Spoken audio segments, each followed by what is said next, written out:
So I can tell somebody to sit their ass down? Yes, you can. You can tell them to sit their ass down. So I want How many awards do you get? How many do I get? Tell me, Jamie. Come on. You can give. You're our Madam VP. You're our MVP. You can issue out as many sit your ass down awards as you want. And we can name them, and we'll even send them to them in the mail, certified. Right, certified.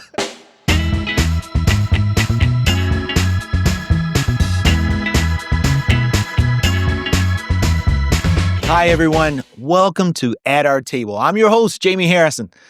You know, every now and then, this country asks a person to hold more than any human being should ever have to carry. To smile through storms, to steady millions, to absorb blows meant for others, and to do it all with a grace that often goes unrecognized. The woman sitting with me today knows that weight better than almost anyone alive. Kamala Harris has been a district attorney, attorney general, United States Senator, and the vice president of the United States.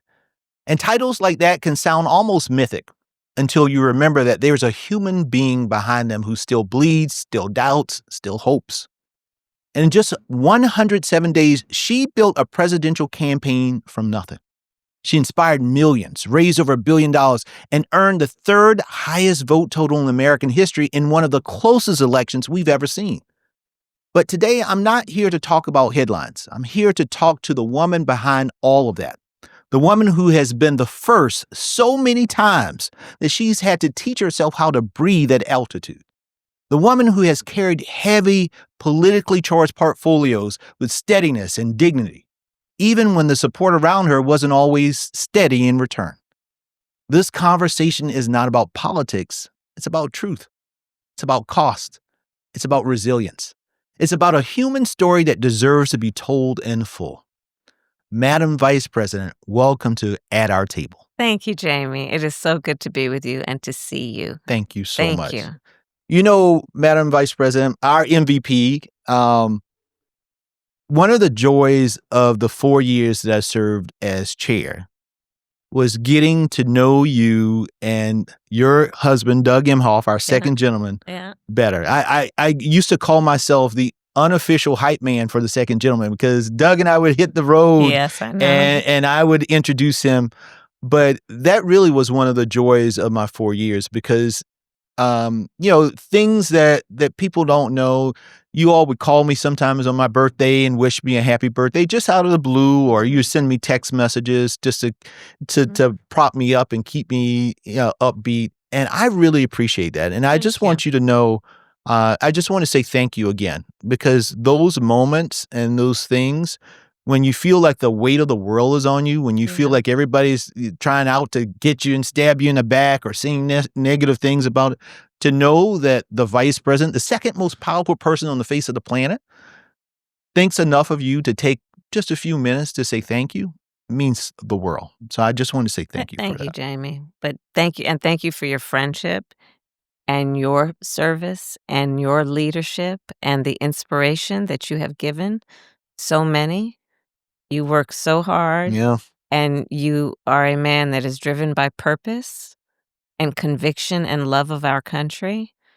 So it is a joy to be your friend. And I know I speak on behalf of Doug and myself in saying that. Thank you. You know, it's important for us to look back and look at all of the successes that you and President Biden achieve. Because a lot of folks, they harp on the negative, but you all were probably the most successful legislative duo, probably since the Johnson administration, right? Think about what you were able to achieve.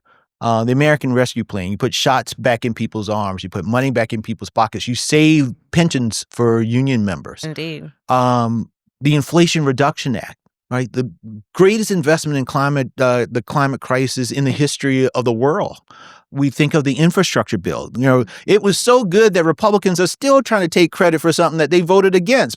I mean, even the student loan crisis and stepping in, looking at the credit scores and all, there's so many things that you all were able to achieve during that time. And I think now with the contrast of Donald Trump and J.D. Vance, a lot of people are saying, oh, I wish we had Joe Biden and Kamala Harris back because we were able to achieve so much. Yeah. But despite all of that, you talk about, particularly in this book, about how misunderstood you felt at times and over those 4 years, and how awful it was to know that there are people out there saying negative things and nasty without even knowing who you are and how much of yourself that you put into it. How did you deal with that? How do you deal with that even now at this point? Well, Jaime, I think there is just the reality of being a leader. There are so many blessings that come with that in terms of how it makes you feel personally when you have solved a problem, when you have impacted people in a positive way, when you've lifted them up. But one of the other things that comes with leadership, especially at the highest levels, is there will always be some segment of folks who misunderstand you. And in this environment in particularly, including some, small segment of people who will hate you, even though they've never met you. Never met you.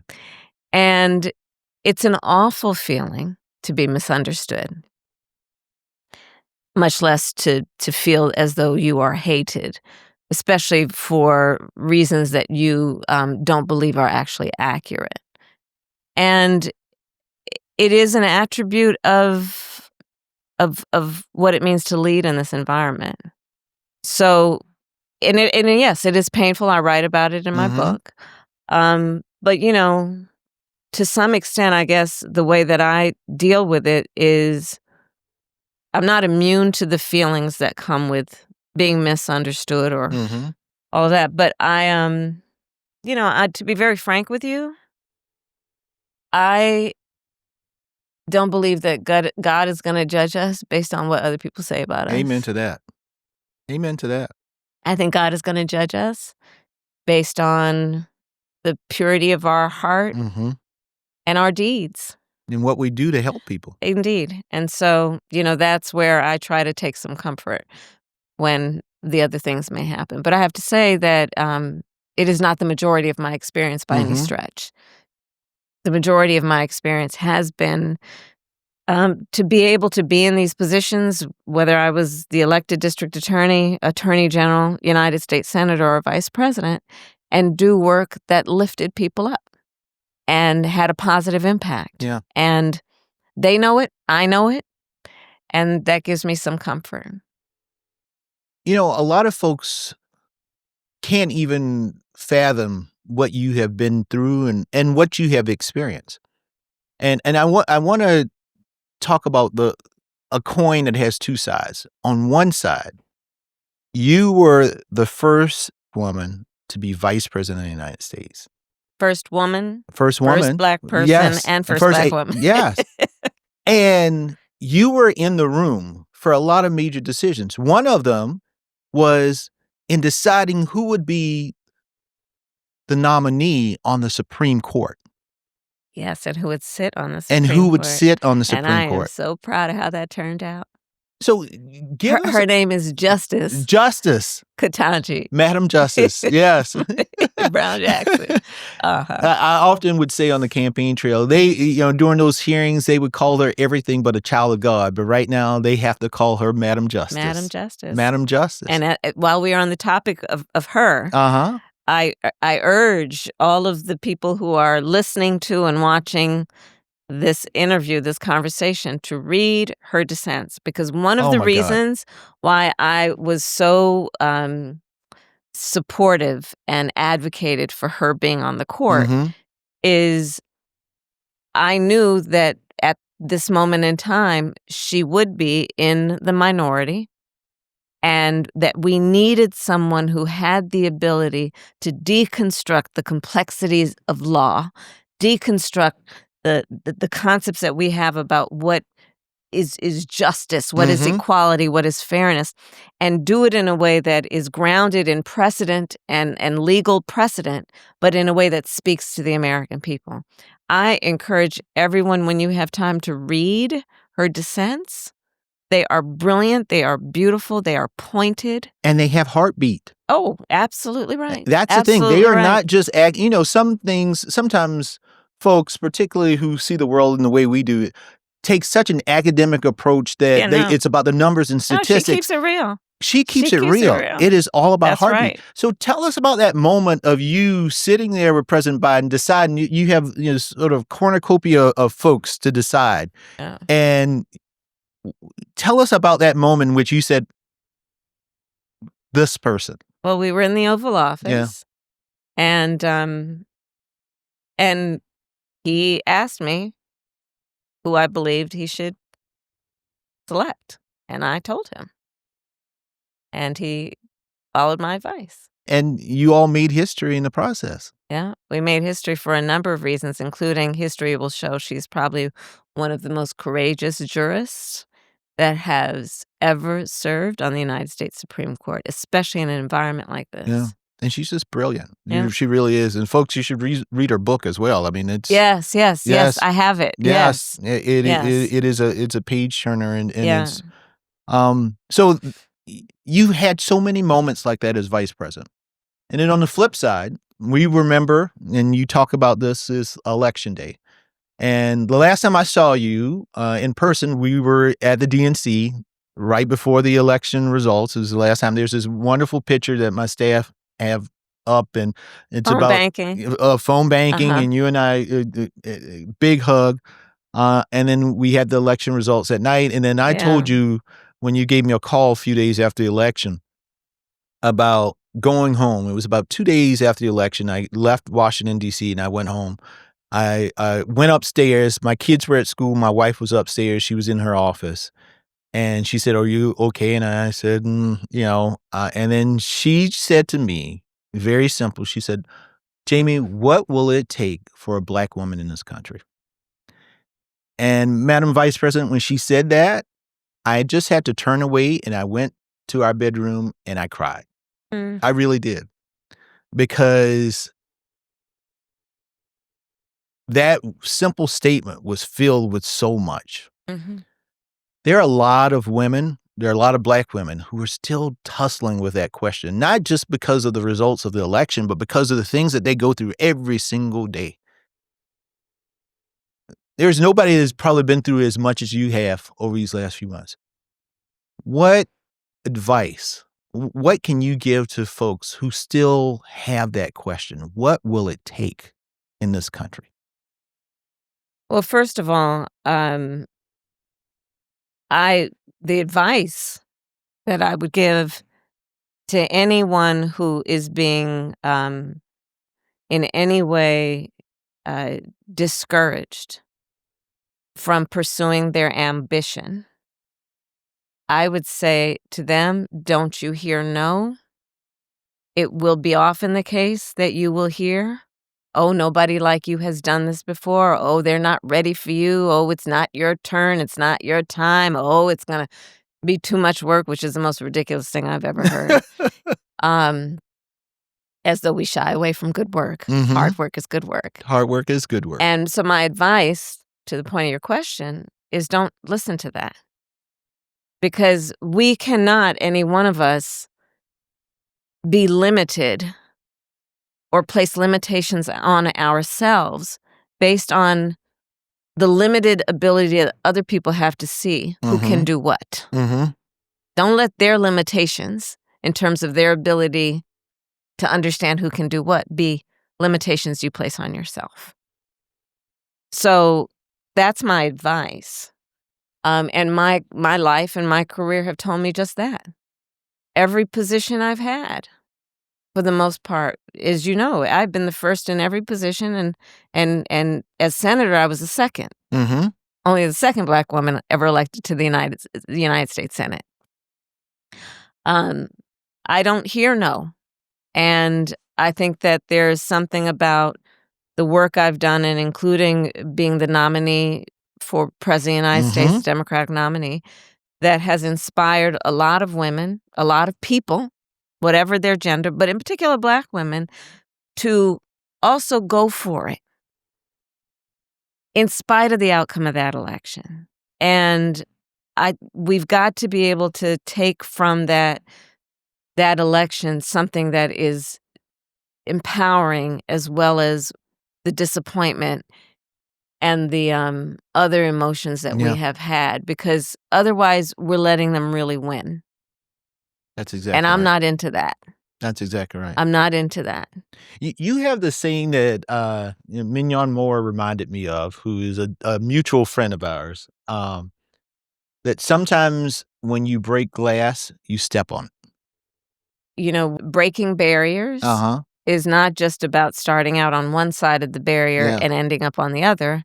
Breaking barriers involves breaking. Yeah. And when you break things, it is likely you will get cut and you will bleed. Yeah. And it is worth it every time. Well, and you know, in reading your book, there was such a connection for me. I mean, Madam VP, I will tell you, there are times, and not just in my time being DNC chair, but times in life, again, being a person that has been the first, Yeah. that you sometimes feel ornamental, right? And Tell me what you mean by that. meaning that, you know, ornaments are nice, they're precious, but the question is, what is the utility that you have at times? There were times as chair where I felt, it's great, Jaime, you go out and do the rah-rah, but when it means having a seat at the table, helping to decide where things go, or when the big decisions are being made, you're not at the table. And it's hurtful. And you know, part of you want to be the team player, you want to go out, you want to do all of these things, but you know that you're in this role not because that, you know, you're checking some box. It is because you deserve to be there.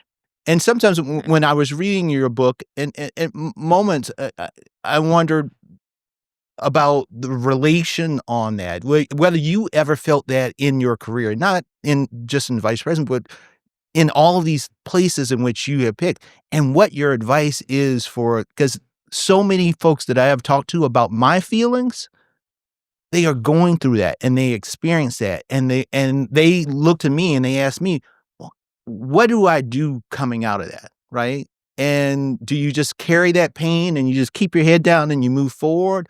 Or do you take that, you know, to build up more resilience and to trudge forward?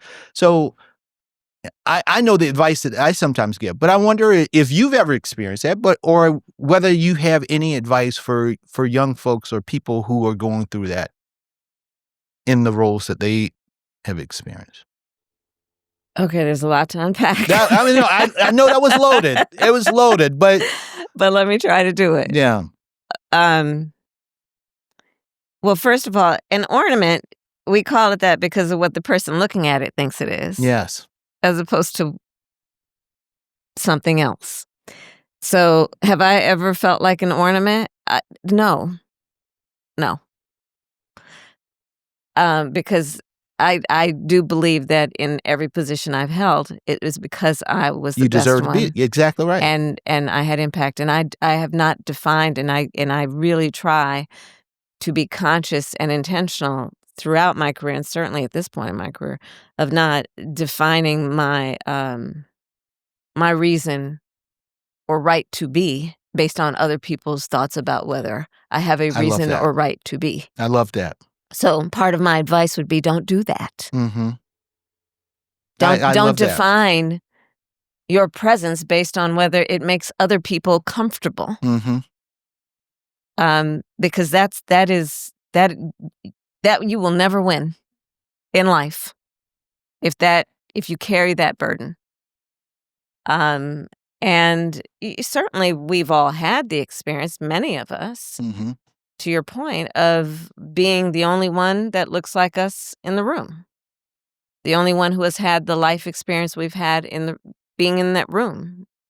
And the advice I give to the many people I mentor, men and women, is you will often have that experience of being the only one like you in the room.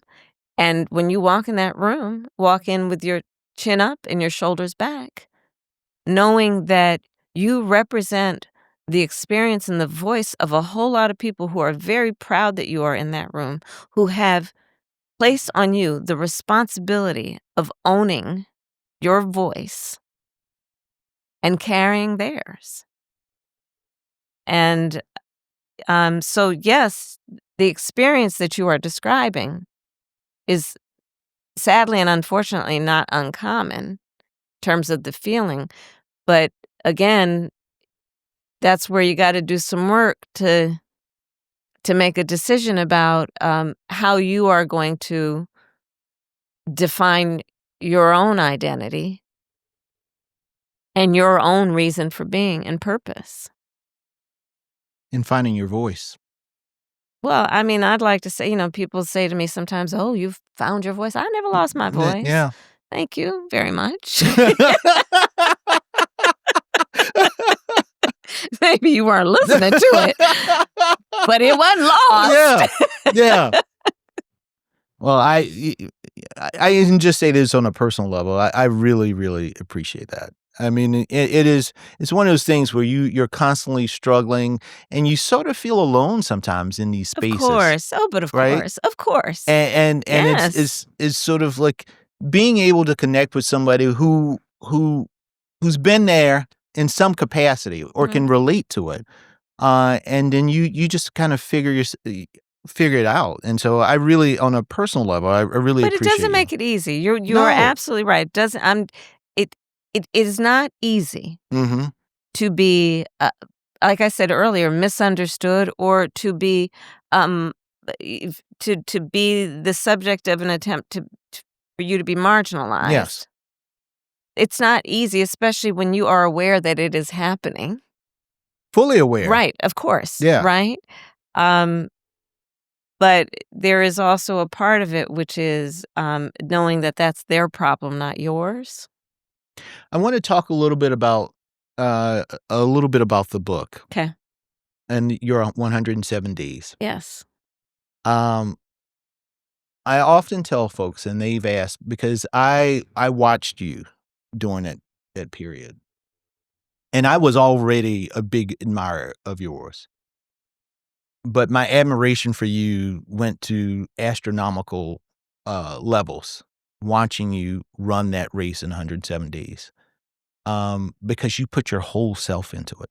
I did. I saw you on that campaign trail, and there were moments in which we talked, and I knew you were tired. But then when you hit that stage, I remember the Charlotte. It was a week or so before the election. It was a Charlotte rally, and Kerry Washington and a bunch of folks were there, and we talked, and I could tell the weight of it, of doing this in the sprint, was weighing on you. But you hit that stage, and nobody could tell the difference. Like, your energy level was on a whole nother level, and you gave people a hope during that time. As you reflect back on that, do you think there is anything that we could have done? Because, I'm constantly thinking, what more could the DNC have done during this period? Do you think there was anything else that we could have done? But I know you left everything you had on the table. But was there anything else that you think we didn't notice or we didn't see that we could have done in order to change the outcome? I mean, to be candid with you, the work that needed to be done within the DNC was work that needed to happen before I even entered the race. Right. But I will say that the stamina and the energy that I brought to those 107 days, as you rightly said, Jaime, was fueled by my absolute and deep and acute knowledge of the stakes. I knew what was going to happen. I knew it was going to happen. I knew it. You were Nostradamus, because you were predicting it all. I knew what was going to happen. Yeah. And I knew that I had to give everything I possibly could. My prayer every night was, God, please let me have done everything I could have done today. And, I had an incredible team. I count you among them. Well, I appreciate that. Who gave everything during those days. And, and ultimately, I wrote the book for many reasons, but one of them is that, we all know the outcome of the election, obviously. But I also do want us to remember the kind of energy that so many people brought to those 107 days, the light that people had in them, that fueled a sense of what is possible in our country, to fuel the fight for something, not against something. And, in my book tour, part of what I've been talking with folks about is you got to remember that that's in you. That's in you. And no one election or circumstance or individual should be allowed to diminish or turn it off that light inside of each one of us. Because the work that we have to do, especially right now going forward, and that's really where I want to focus and where I've been focusing, on the future of our country, the future of the Democratic Party, we got a lot of work in front of us. We've got to be very clear-eyed that our mission at this point is going to be fueled by the success we had a month ago with that Tuesday's elections and those incredible, we don't talk enough about just all those seats in the South that got flipped. Yes. Not to mention 2 new women governors, an exciting mayor in New York. And the work that has been done is incredible. We're going to fight for the midterms, from local to state to congressional offices. But we have some hard and real work that we also have to do beyond the midterms and beyond Trump. Mm-hmm.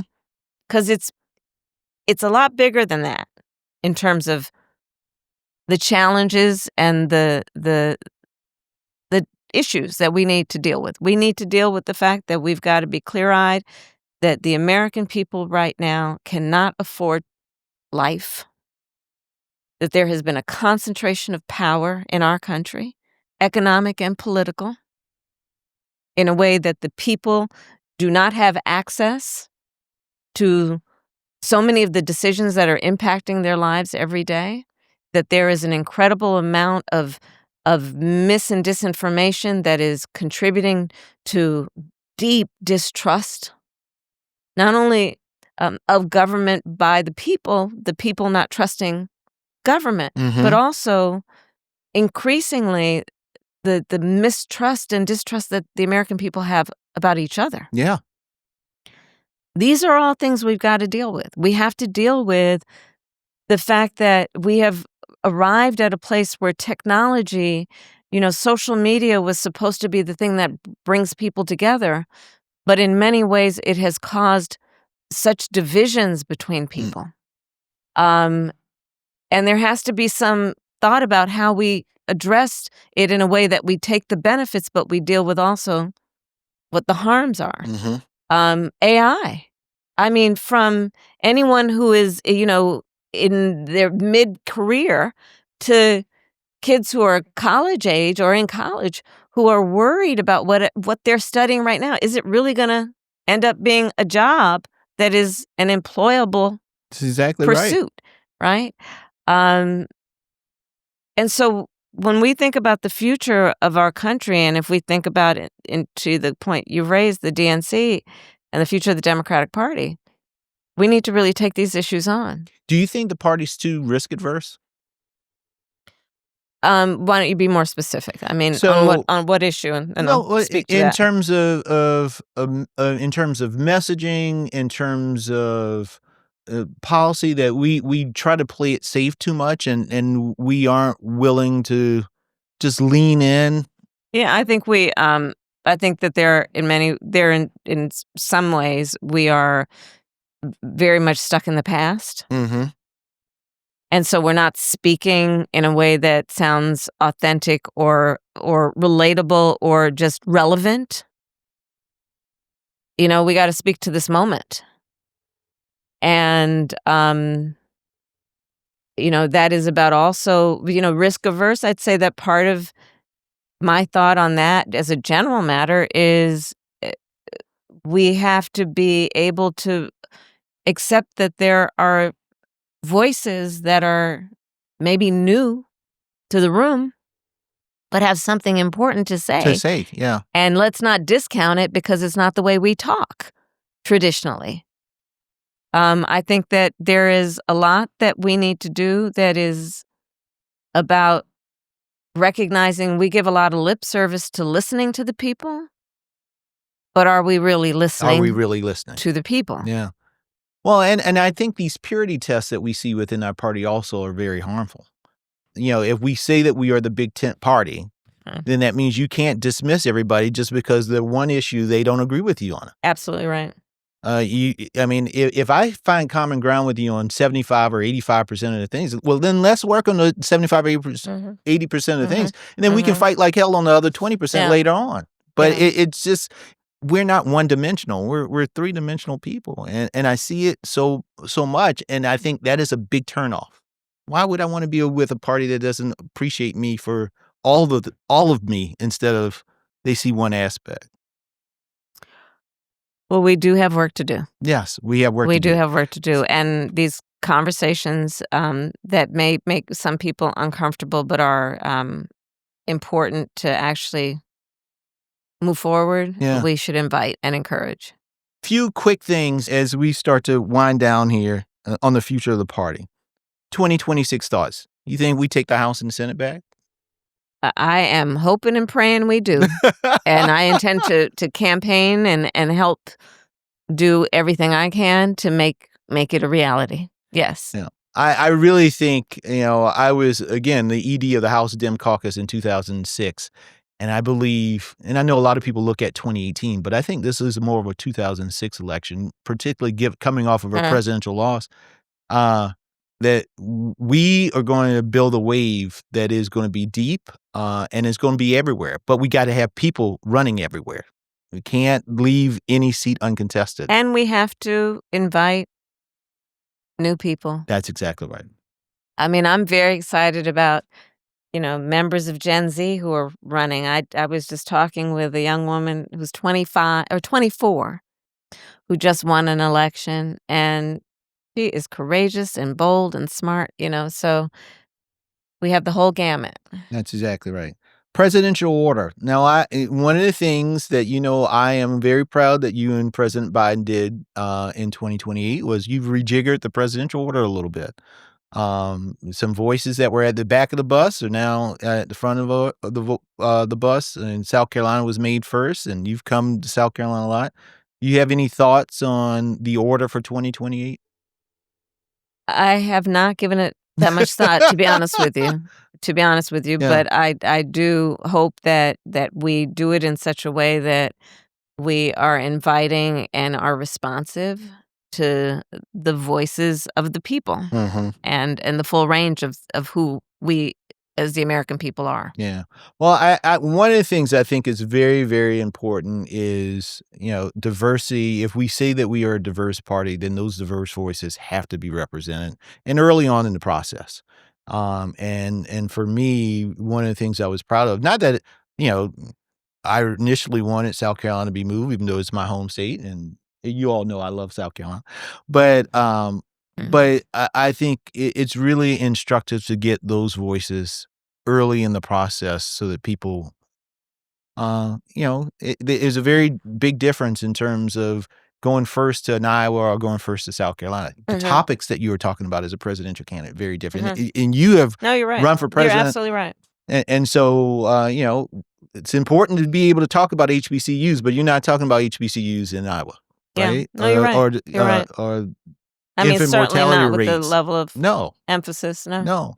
So I really think in terms of changing the discussion and making sure that people see themselves and they hear about themselves from presidential candidates, that window has to be diverse. Well, I think also yes, and we also, to your point,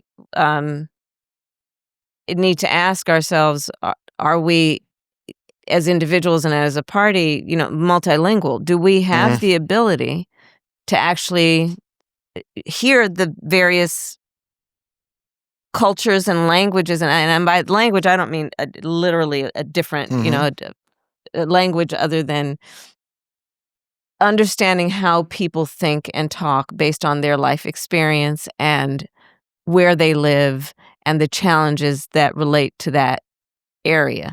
I think that, this is what's beautiful about our country, frankly. Yeah. And I have traveled our country. It is very diverse. but the commonalities are probably the strongest point that bind us. But, when you're running for president, you need to be able to understand that the issues affecting one region of the country are and can often be very different than those affecting another region. I know you have said in previous interviews, your focus is on 2026. You're not talking about 2028 yet, but I have to ask you, are you thinking about 2028? Do you feel like you have unfinished business that you want to do? You can always break news on At Our Table. We'd love to have that. I have not made any decisions about that. Yeah. Well, if you do make a decision, and whatever the decision that you make, there are going to be millions of people who will support you with whatever you want to do. There's so much love for you. And thank you. You're seeing it on your book tour. I mean, you're selling out. And it doesn't matter whether it's the Northeast, it's the South, it's the Midwest, or the West. I mean, you're selling out. So it must mean that there's a lot of love out there for you and for what you're saying. Well, I think also people just want that experience, especially right now, being able to come together with a sense of community and have the feelings that I think people are having in those rooms, which is, it's about reflection. Mm-hmm. It's allowing the expression of the fears that people feel, the hopes they feel, the joy they feel, the sadness they feel, right? So it has been a good experience, and I just love traveling our country. Oh, I really do. I really do. Oh, I know you love the country. Yeah, I do. Just two quick questions. One, and then the last question is, we give a special award on the show. And I want you to think about it before we get to the question. The special award on the show is the Sit Your Ass Down Award. Okay. It is an award that, as I told you, we So I can tell somebody to sit their ass down? Yes, you can. You can tell them to sit their ass down. So I want How many awards do you get? How many do I get? Tell me, Jamie. Come on. You can give. You're our Madam VP. You're our MVP. You can issue out as many Sit Your Ass Down awards as you want. And we can name them, and we'll even send them to them in the mail, certified. Right, certified. Put a little bow on it. Yes, exactly. But again, in honor of my grandfather, because there are times in which you got too big for your britches, and you better sit your ass down. I get it. I get it. So just think about that. But the last thing is this: I want you to let us know, what did this entire journey, that 107 days, the 4 years is vice president, what did this entire journey teach you about your resilience? Not the political kind, but the personal kind. Because again, you've been through hell. I mean, it was not easy on some of the things that you've been through, the ups and the downs. What has it taught you about yourself? A lot. One of the things I think it has taught me is the strength of my faith. The strength of my family. And you have a good family. I love have your family. An incredible family, yes. but when you are going through that kind of experience, I mean, and then my team, my friends, the relationships that are forged through fire and that withstand the test of all that brings. In reflection, you look back and say, that there is so much strength there. And sometimes you don't know your strength until it's tested. That's true. And then you learn what your strength is, right? Yeah. Was there a dish you like to cook? You and I both like to cook. Yes. So, and every Thanksgiving, two things that go out. That video of you talking about Jonathan Capehart and the turkey. You know how that happened, right? Yes. It was in South Carolina. And I was literally waiting to start an interview, and he had just finished an interview, and he's sitting on the couch, and I'm in the chair, and waiting for them to, and he starts his partner Nick. Nick needs to know how to do the turkey. And then I'm trying to tell Jonathan, and he's like, "No, can you just tell him I'm gonna videotape it?" Anyway. No, and so I retweet that, and then I send out my red velvet cake video that I did when I was running for the U.S. Senate and I'm happy to say it's award-winning red velvet cake. I won first prize in the South Carolina State Fair while I was running for the Senate. Wait, for my red velvet cake. Folks don't play around with that state fair. That's a serious state fair. And it's a number of red velvet cakes. I did not know that. Yes. Good for you. And I sent out. It's serious. It's serious. Did you come up with your own recipe or is it family recipe? No, it's sort of family. Yeah. And then, you add your own. You did, right? I do know. Yeah. And so somebody once asked me, he said, what would be fantastic is if you and the vice president could cook something together. Oh, that would be fun. They also thought, and I don't know if you would want to do this in all your spare time, a Democratic Party cookbook that we go around and we go to all various Democrats and we ask for their favorite recipes. And then, we could get in the kitchen and... I just think you should not have a donkey on the front of that book. Donkeys are not on the menu. It may deter some people from what might be in it. It's not on the menu. So let's close this out. Hopefully you've had enough time. Madam Vice President, who is your recipient? This is, folks, this is a season finale. I'm not. You have to have somebody. I have a whole lot of people. Well, are you telling me you're going to cop out like Jim Clyburn? Oh, well, then I'm in good company. No, you can't do that. Then I'm in good company. Well, there has to be a class of folks. So you don't even have to go specific. You can give me a class of folks. Who do you present as a class of folks or an issue that you believe it needs to go away? It needs to sit down. It needs to go into the corner. All the mis and disinformation that's floating around needs to sit its ass down. Yeah. So Fox News, that's you. Fox News. See, I'm like I'm interpreting the VP. I'm the translator. You need to sit your ass down.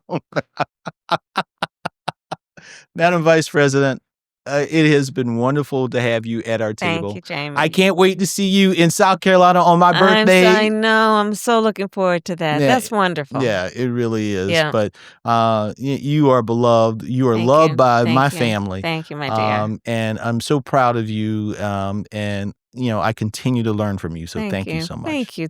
And thank you for this opportunity to have this conversation. Thank you.